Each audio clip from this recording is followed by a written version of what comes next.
speechless. He couldn't understand why she was avoiding him. His assistant suggested maybe she couldn't face her own feelings, and was afraid so she ran away. That made Ozan realize the truth. Meanwhile, Aisha was delivering documents to Kagla's office. Kagla happened to be picking out a watch for a friend. After a long time she still couldn't decide on the right one, so she asked Aisha for advice. Aisha asked what her friend was like. Kagla said he was a workaholic, caring, kind and handsome. Aisha fell silent. She realized the person Kagla was talking about was Ozan. She asked Kagla, "This must be someone really special to you, right?" Kagla firmly said yes. Aisha felt sad. Following Ozan's taste, she helped Kagla choose a watch. The next day Aisha went to Ozan's office herself. Ozan was happy she wasn't avoiding him anymore, but Aisha surprised him by saying she wanted to resign. Ever since his ex-wife left, Ozan had been distracted in everything he did.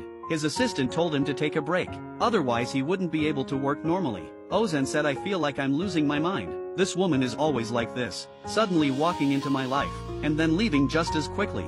The assistant suggested he talk to Aisha. Maybe she had her own reasons. Ozan said, "I'm tired. I don't want to deal with her anymore." Just then, the secretary came in to report work, saying it was nearly impossible to find someone to replace Aisha, and she heard Aisha left in tears. Ozan's heart tightened again. He drove straight to Aisha's home, but her brother said Aisha was taking a walk by the lake. Meanwhile, Sina had been watching everything. At the lake, Ozan quietly sat down.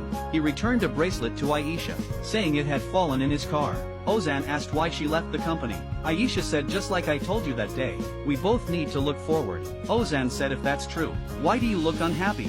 I heard from others you left in tears." Aisha said, "How could I be unhappy? I can spend time by the sea, and help my family. There's nothing sad about that."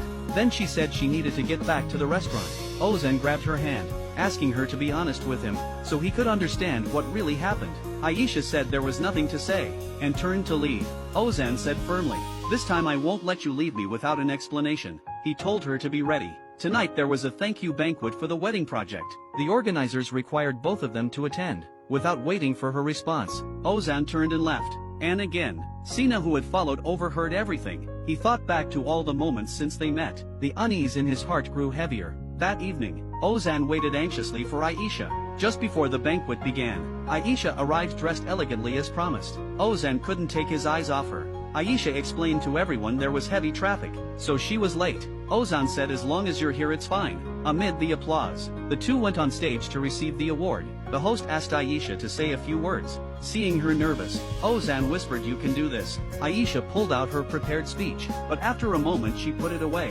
She spoke from her own experience, telling everyone she was born into a poor family. Life was never like a fairy tale. Marriage was not only about happiness, it was also full of challenges. She just hoped that the company's project could ease the pressure on newlyweds, and give everyone a good start. When the speech ended, the crowd broke into warm applause. Ozan kept his eyes on the woman on stage, his shining ex-wife. He leaned close and said, "I'm proud of you." Then he gently let her down from the stage. Meanwhile, after a whole day of thinking, Sina finally called a friend. He wanted to find out who Ozan's ex-wife really was. Ozan Korfalı var ya, bizim şirketin CEO'su. Onun eski karısı kimmiş, bana öğrenebilir misin?